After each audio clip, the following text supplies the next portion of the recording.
Good evening, everybody. We're going to be starting here in just a second. I am getting chat up on the iPad. Those of you who break with me regularly, you know that sometimes my iPad is very finicky about loading chat for whatever strange reason. I think we're good now. It looks like it. I don't think anybody has said anything, but at least it is showing chat as available. So that's a good thing. That's the good news. So tonight we have got a couple of quick football breaks. Just one box of two different things, and neither one has a lot of cards. So even though those ended towards the end of the night, and I normally break in the order things end, because those are so quick and both of the baseball breaks are a lot longer, we're going to go ahead and open the football stuff tonight first. And then we'll roll into our baseball. So first up, we'll do 2016 plates and patches. Then we'll do the 2010 plates and patches. Then we will do the half case of 2016 Topps Finest Baseball. And then finally the half case of 2017 Bowman Baseball. So this is our spreadsheet for the first break, which is the 2016 Plates and Patches Football. You'll see that's break number 8, just meaning it's the 8th time that we have broken 2016 Plates and Patches. Team names are down the left, winning bidder names down the right. Anything that says no bids buyback, that's pretty self-explanatory. Nobody bid on that team, so those cards, if anything comes out for those teams, those cards will stay here with their brothers on Card Mountain. So that is number 1, break number 1. So let's go ahead and get into it. And I see several people have jumped in here in the last couple minutes. We do have 2 football breaks we're doing first, and then we're doing the baseball. Both of the football breaks are very quick, though. So if you're here for baseball, don't wander away, because we're going to be to it in just a couple of minutes. I know I do normally break in the order that they end, but just because these are both one pack of cards with very few cards in them, and the baseball is such an extensive break, it just, I think, makes more sense in this case to do the football first. So we have up for the Dolphins, Jay Ajayi, numbered to 99, and this again is the 2016 Plates and Patches. Then we have numbered to 50, Greg Olson. Our first signature hit is a very, very nice one. How about that for the Cowboys with the Roger Staubach on-card auto numbered to 25. That is 4 of 25 on the Roger Staubach hit for the Cowboys.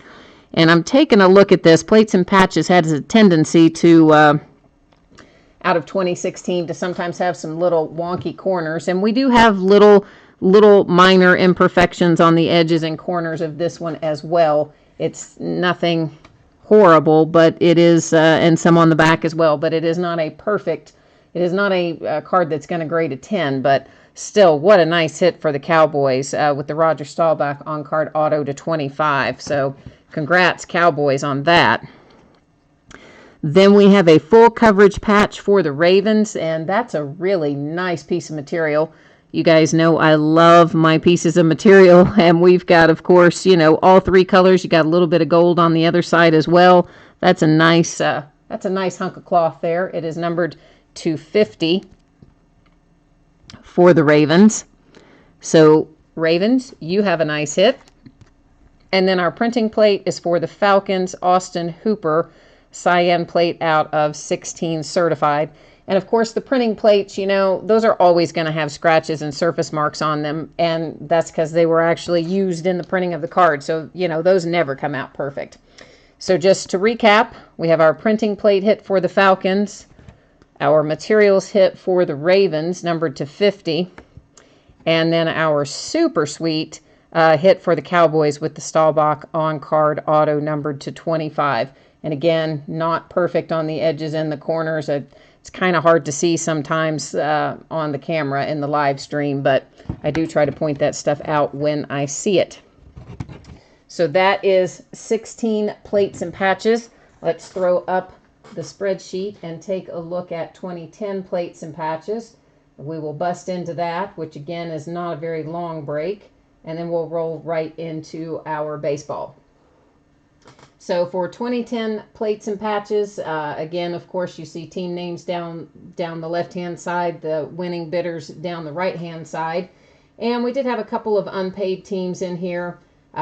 Payment may have come in the last couple of minutes, but it had not come in as of like 3 or 4 minutes prior to the break, which is when I finalized the spreadsheet tonight.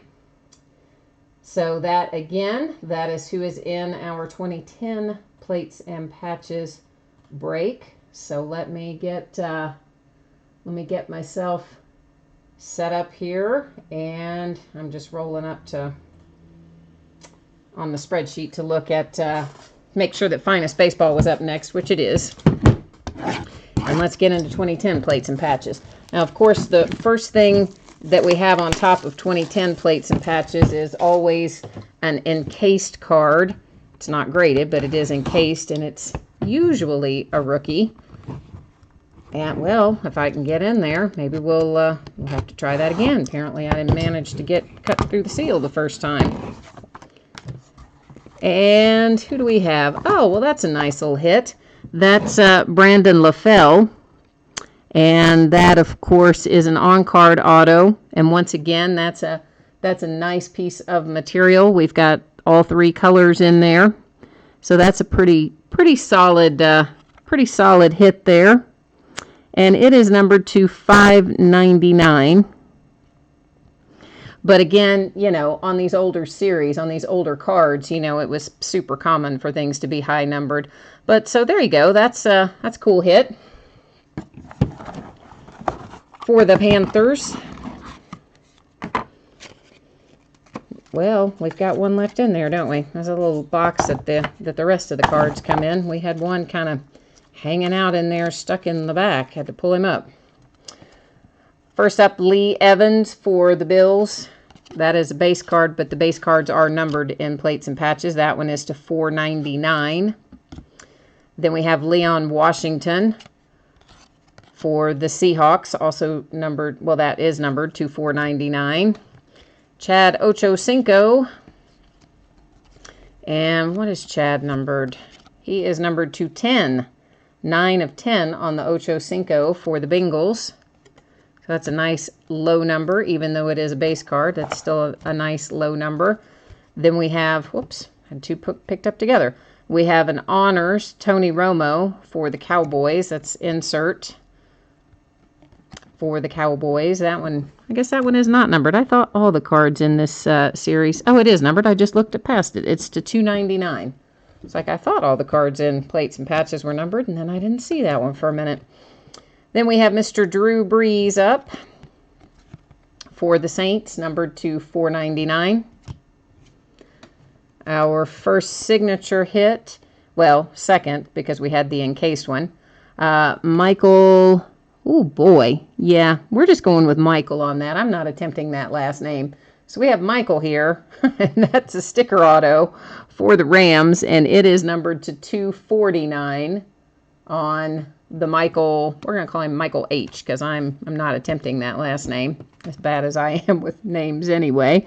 And we have another hit for the Saints. We have 2 back-to-back. This also is a sticker auto for the Patrick Robinson, and the Robinson is numbered to 449. So the Saints with back-to-back hits there. And then we have the Matt Fort or Forte. However, I never have known how that guy says his last name. For the Bears to 299. So to recap our hits, we have the Forte material hit for the Bears. We have 2 signature hits for the Saints. The first one here for Patrick Robinson, and the second one for Michael, whose last name I cannot pronounce. Although he's not a Saint, he is a Ram. Why did I say he was a Saint? Because we had the Drew Brees a minute ago. He's a Ram. So we have a signature hit to 249 for the Rams, a signature hit for the Saints, and then the other card for the Saints was a base card. No idea why I said it was a signature card. And then, of course, our Brandon LaFell for the Panthers, which I like mainly because I like that patch. But it is to $5.99. And so that was 2010 plates and patches. Look at that. We got out of both plates and patches with no redemptions. Hooray. Hooray, hooray. Now it is time to move into some baseball. And first up, we're going to have a half case, which is 4 boxes of 2016 Topps Finest baseball. This will be the first time we've broken that. And once again, you've got team names down the left, winning bidder names down the right-hand side. And I think everybody here was buttoned up and good to go. Yeah. So we didn't have anything unsold or unpaid in Topps Finest. And that, of course, being that we're getting ready to bust into this brand new case, if anybody in chat would like to jump in and say whether you would like to have the right-hand side of the case or the left-hand side of the case. Anybody got a preference or not? If you don't, then I'll just kind of grab some out of there, or we can let random.org decide for us. But usually somebody in chat likes to jump in and give an opinion one way or the other, so hopefully that will be the case again tonight. So before I take anything out of here, I will wait another minute or so to see if somebody's going to jump in and say yay or nay or anything. Anybody? We could also do front row and back row, because the way these are oriented in here, you can see how they're kind of stacked, you know, on top of each other. So we could do right-hand side of the case, left-hand side of the case, front or back. You're saying the right. Okay, awesome. Thank you, 69 Nicker. Then we are going to do the right half of the case, and you are going to be the hero if we pull some awesome stuff out of here. Which hopefully, that's what we're going to do. Hopefully, we're going to pull some awesome stuff out of here. That would, that'd make us all very happy, right? We can pull some fire out of 16 Topps Finest. That would be a good way to start the weekend, making some money for somebody. Well, if I can get this out of here, of course, each of these master boxes is going to have 2 of the little mini boxes. So I'm first going to take all of the mini boxes out, then we'll cut the plastic on those as we go along. But we'll kind of keep them separated just so that we can make sure that we're getting well, our 2 autographs per master box, which really it should be 1 for each mini, so I don't think it would matter anyway, but just for the sake of argument, we want to keep it straight. Bowman 2017 will be after this 2016 Topps Finest.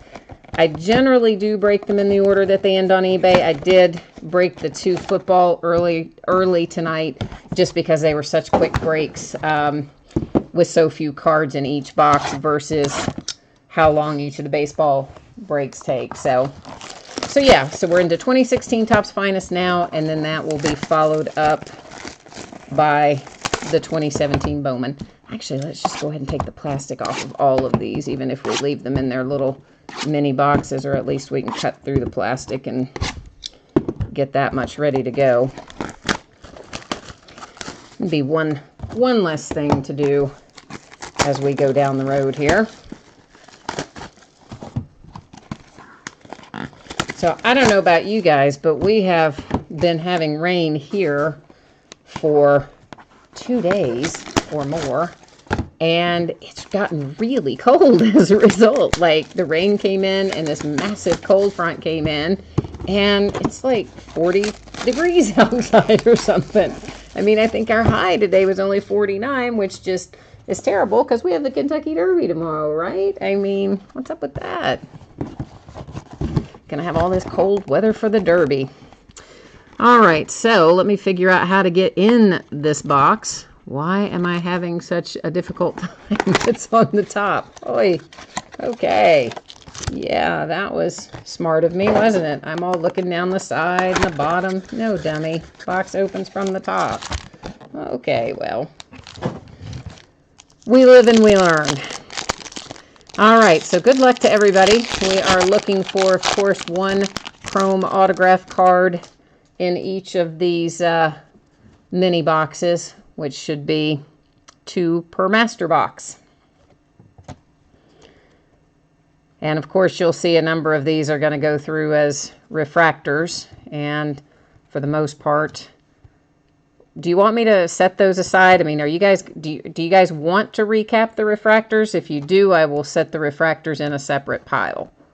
So somebody, if you want to jump into chat, somebody and say yay or nay on setting those aside to recap or not.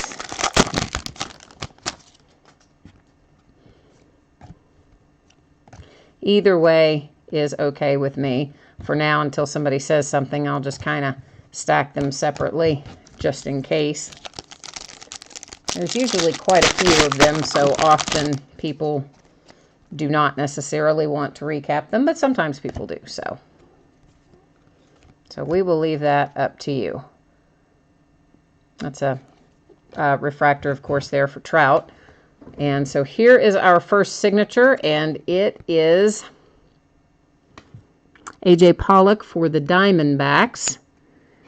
And I haven't opened this before, so I was just kind of taking a minute there to see if this card was numbered or if there was anything else we needed to look at with it, but it does not appear to be numbered that I see. So our first hit then is Pollock for the Diamondbacks. Well, I set that with the refractors. We want to set it with our regular cards.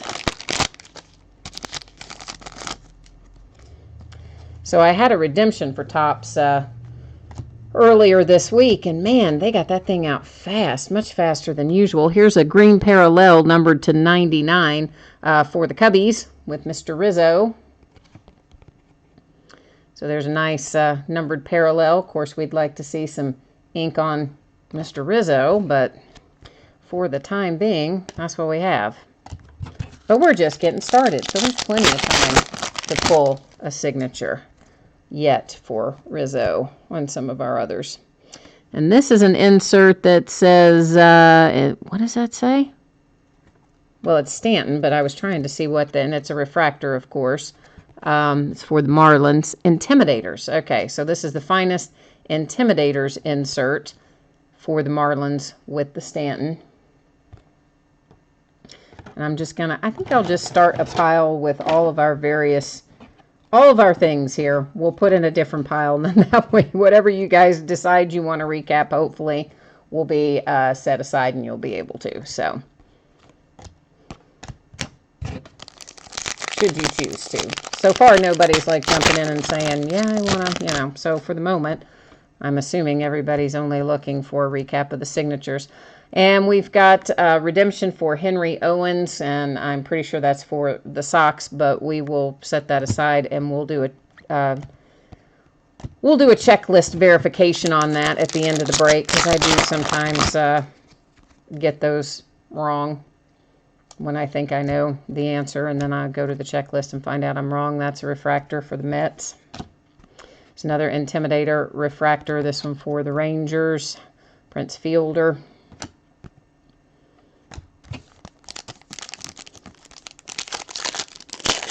Yes, all of the cards ship. Anytime, you know, I mean, in the listing it says in there pretty much that all the cards ship unless otherwise stated, which I've really never done a break where I haven't shipped everything. There's an Ortiz refractor. But if I ever do, it will say it in the listing. There's a McGuire Intimidator. And of course, it looks like all the Intimidators are going to be refractors. So yeah, if there's ever something I do where all the cards don't ship, in the part of the listing where it says, you know, I'm opening X number of boxes of whatever the product name is and all that jazz, that is the place where it would say it if it were going to be, you know, something less than all cards shipping. All right, so we do have a number here. This is numbered to 150 for the Indians. Looks like that says 65 of 150, and I can't really, there we go. That angle you can see the number. Couldn't really get that at a good angle where you could see it, but there we finally did. So there's a nice parallel on that signature hit for the Indians.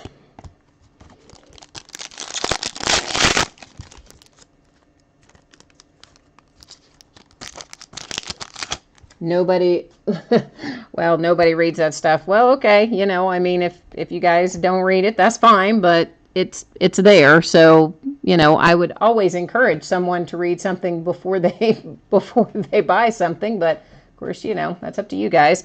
44 of 150 for the Cubbies on the blue parallel. There's a Conforto refractor. Of course, we'd like to have a signature out of that too. Would make everybody pretty happy tonight. But, I don't know why you wouldn't read at least the basic information about what's being offered. I mean, for me anyway, I would want to know whether or not all the cards were shipping and stuff like that. But here's a die cut for Ken Griffey Jr. Finest career. We'll set that aside as well in one of our little insert piles.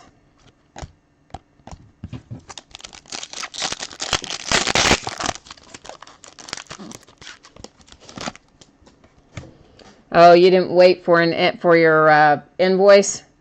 Yeah, I always do combined invoices. I normally don't do any of them until the last auction of the night ends, but also we normally have all the same sport. So since it was mixed sports tonight, I sent the baseball invoices after the last baseball auction ended, and then anybody that had bid on mixed sports would have then gotten, another invoice, would have been combined again when the after the last football auction of the night ended. So yeah, all you'd have to do is just, if you know you're still bidding on something, even if you see an invoice come in, but you're bidding on another sport or you have more teams, just don't pay it and wait until you get another one that shows the correct combined amount. This one is numbered to 99. I have to get it at the right angle for the number to show up well on the Fielder green parallel. And there's a couple of reasons why I do it the way that I do it, although I think most breakers actually do the same thing. They want it to be all on one invoice, and part of that, there's an Intimidators for the Rangers with Yu Darvish, and here is a purple parallel to numbered to 250, it looks like. Yeah, numbered to 250 on the Matt Harvey. But part of the reason that it is that way is because, eBay charges us a percentage, as does PayPal, of everything that is sold, and that includes the shipping costs. So whatever someone pays in shipping, we have to, in turn, then pay a percentage of to both eBay and PayPal. That is a refractor for the Dodgers. And we've got for the Cubbies, Carl Edwards Jr., rookie auto. Of course, that's an on-card. I think all of these in this series are going to be on-card. So there's a nice autograph hit for the Cubbies. Anyway, so eBay and PayPal, they charge us a percentage of that. And so later, like if you were to go back and refund somebody's shipping or adjust somebody's shipping after they had already paid it, you don't get that percentage back. Plus PayPal charges you a flat fee. So you would get part of your PayPal money back if you refunded part of it. You'd get part of it back, but not all of it back, but you wouldn't get any back that eBay charged.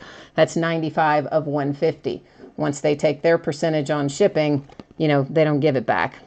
John Lester for the Cubbies on that insert. And then the other reason that it's better, why most sellers like it all to be on one invoice is from a packing standpoint and a shipping standpoint, because if it's on multiple invoices and all that stuff, then that can turn into a whole big other set of mess.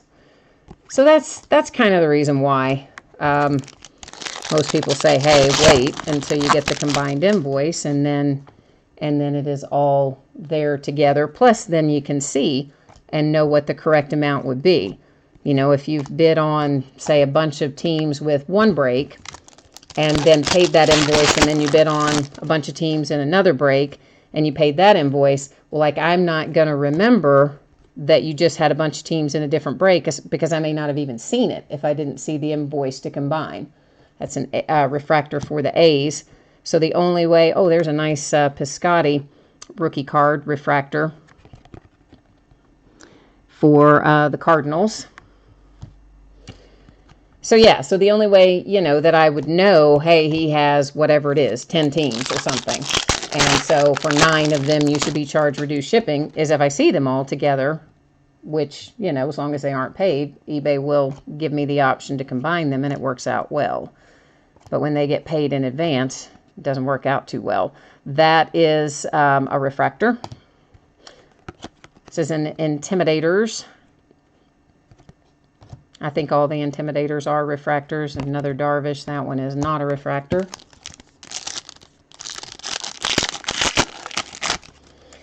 So yeah. So anyway, that's kind of, and I pretty much every break, like I try to remind people to wait on that. There is a Cabrera for the Tigers insert, again, refractor. And our signature hit, Aaron Nola for the Phillies. And that is that numbered? Yeah, it is down at the bottom. I'm used to looking for it up at the top. It's 53 of 150. It's right down here in this bottom corner. 53 of 150 on the Nola. So I do try to remind everybody at some point in every break, just to wait until you're done bidding. And even if it seems like, maybe if there's a whole bunch of auctions in one night and you've been done bidding, maybe in auction number 2 and there's still 3 or 4 more products to go, you start thinking, oh my gosh, maybe she forgot and I'm not going to get my combined invoice. But I promise you I didn't. I do generally just wait until the last auction of the night ends.